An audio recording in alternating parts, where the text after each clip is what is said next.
What is going on, ladies and gentlemen? This is Blaze over here, Blue Chip Athletic Club podcast. Another episode overtime. For those of you that watch the video version of this, I'm sorry in advance. You only get to see anything that I'm doing with my hands when I walk under a light. The time is 5:03 in the morning, and today is October the 7th. Today, I want to talk about training towards your goals and how important that is. Quick shout outs, our partners, or rattle these off in the fast. First Form, where we get all of our supplements, greens, proteins, you name it, they got it. We've got Sweet Perfections protein cookies, owned by my good friend Hannah. Keep killing it, dude. I love your cookies. Partners over at LogTen, where they have the best digital electronic logbook that I've ever seen. Also the only one that I use as a pilot in the military, who hopes to one day take my talents to the commercial world. We'll see how that all goes. But again, training towards your goals. Let's get to it. So I just have seen a lot of things online since being back on social media that I think, I don't know if frustrate me is the right word, maybe confuse me, could be it.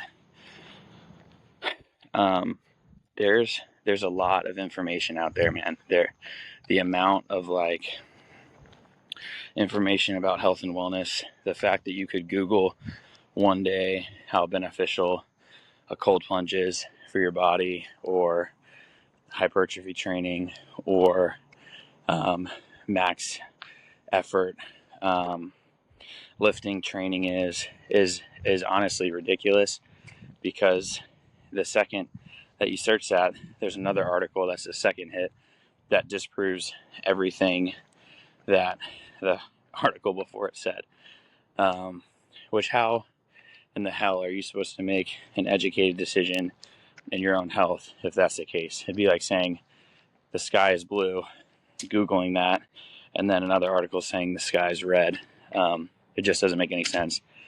And honestly, what it does, it ends up paralyzing you based on the amount of research you're doing into a subject, and then makes it so that you actually don't do anything, and then you get stuck in your own health and wellness bubble. Which, you know what? I say you. I've been saying you.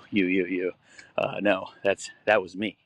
That was me circa, I'll call 5-6 years ago. The fact that I'm, not being consistent in my own health, that I'm trying to listen to every other Joe Schmo online trying to give me advice, and never truly moving the needle. So what have I landed on that is going to be important for you guys in this, 5-minute walk that I have back to the house?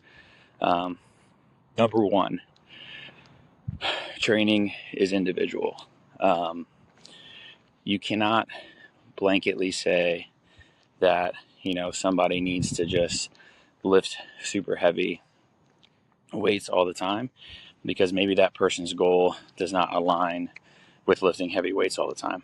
Maybe that person is a cross-country runner who's trying to optimize their 5K time.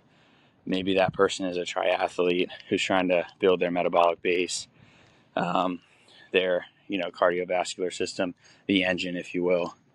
That's a style of training, although sometimes can be effective and helpful, is probably not going to help align them with where they want to be. So number one, training is individual.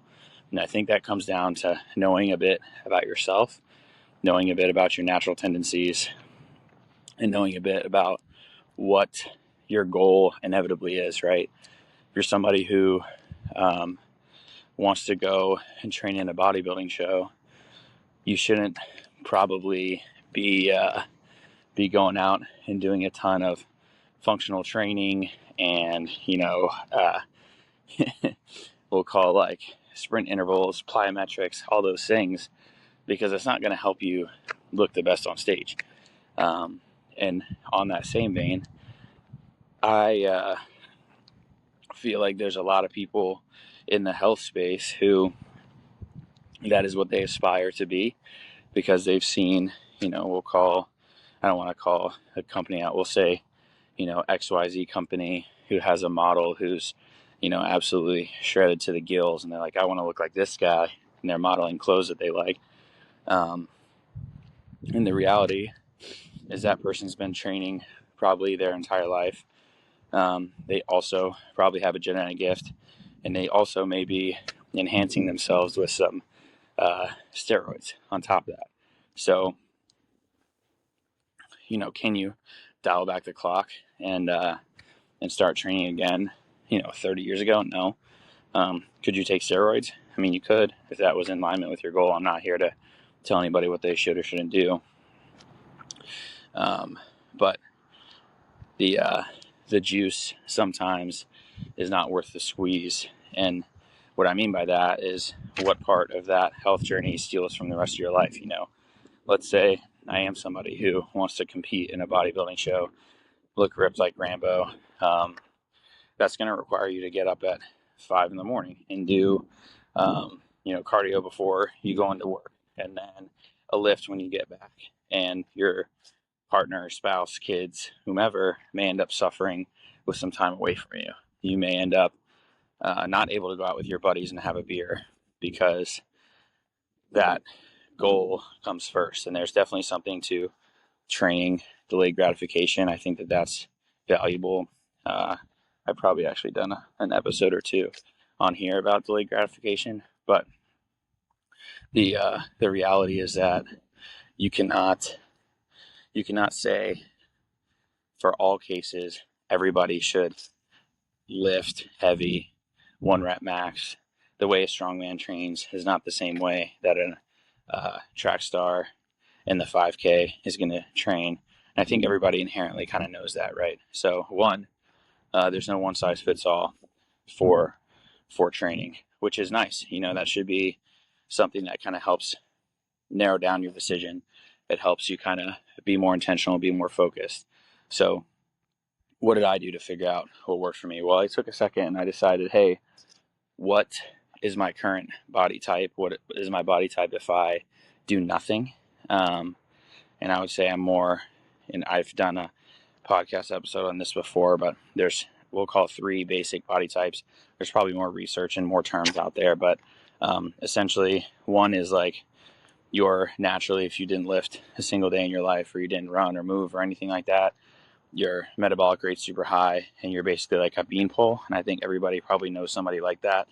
And if you're on the opposite end of the spectrum like me, who is somebody who, if you didn't lift or train or anything like that, you would probably gain weight. You're probably super jealous of that person who can just be lean and not even try. And the people who are lean without even trying are probably jealous of the people that can put on mass. It's kind of like people want what they can't have.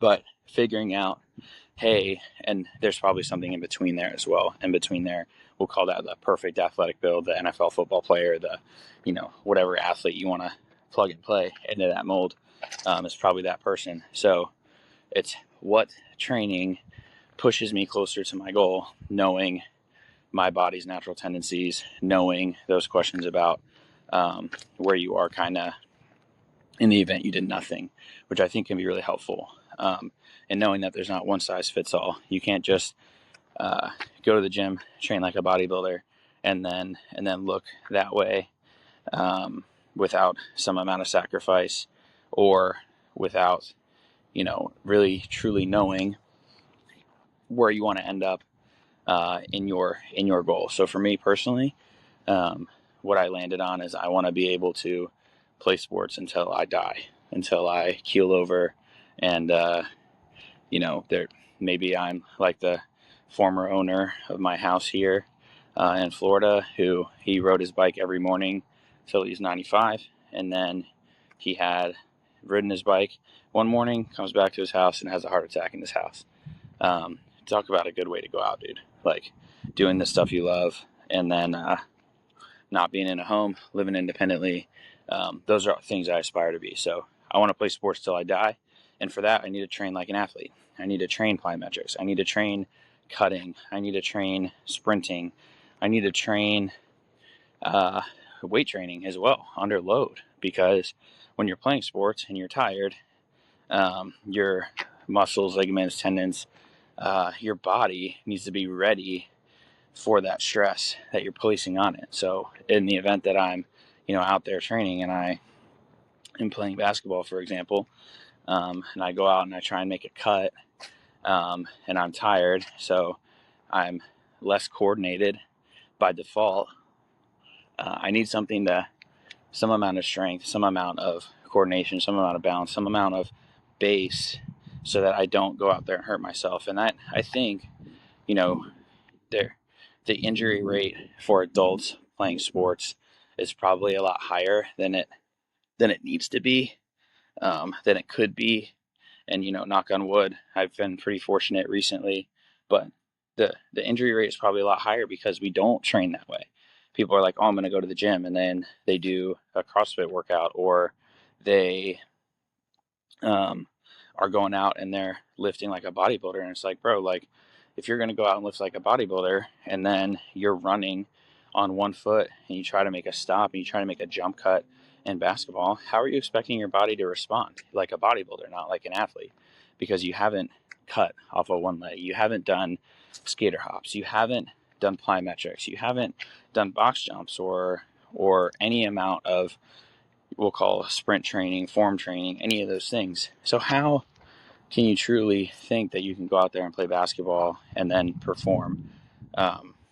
And I've fallen into this trap as well. Like how that's how my training, I feel like, has truly developed in these last, I'll call 3 or 4 months, even like taking a course that that Exos training course is modeled off after, is like, how do you take people and build that really, really athletic base? And those guys focus on those things: athleticism, coordination, balance, plyometrics, dynamic movement, all those things that I think inevitably are going to help me reach my goal, which is playing sports until I die. So really being intentional about your goal setting. This episode's going a little bit long. I think is step one, and realizing that not everybody's going to be exactly the same, I think, is also going to be incredibly important. So what is the second piece that I think is important when it comes to making real measurable progress? And that's a way to document it in some way. And I'll probably leave you guys with this: like, we have a bunch of people that we work with, pilots, I'll call Joe Schmo, people who want to play sports, kids, all these people. And the best example I have is I was training some of my youth athletes, and I bought this like little tool, that I'll call, that was like a jump training measuring device. So basically what you did is you put your feet between two bars on the ground. The company's called OVR. If you guys train youth athletes, I highly recommend getting something like this. And basically what you do is you just jump off the ground, and it will literally tell you on a screen or on your phone how high you jumped. Now, kids, when they see something like that, they see a measurable metric. They see something that is like, hey, I jumped 18 inches off the ground. The next time they go up there and try to jump, they're going to try and jump 20 inches off the ground, 21 inches off the ground. They're going to keep continuing to build and to grow.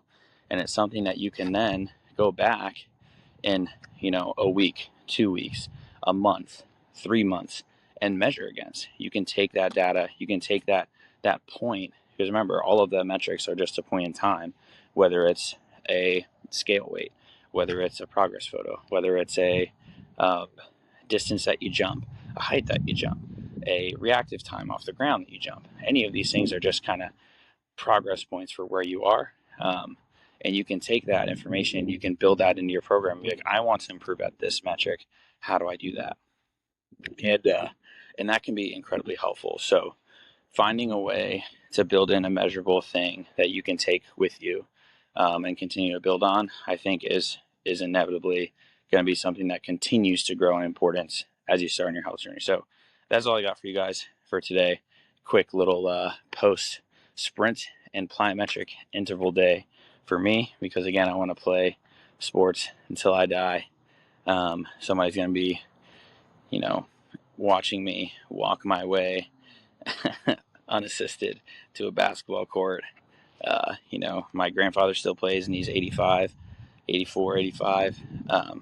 I'm hoping to model that same behavior, and then continue to play sports all the time. So please enjoy the rest of your week whenever you guys listen to this. And remember, you don't stop playing because you get old. You get old because you stop playing. We'll see you guys next time. Peace.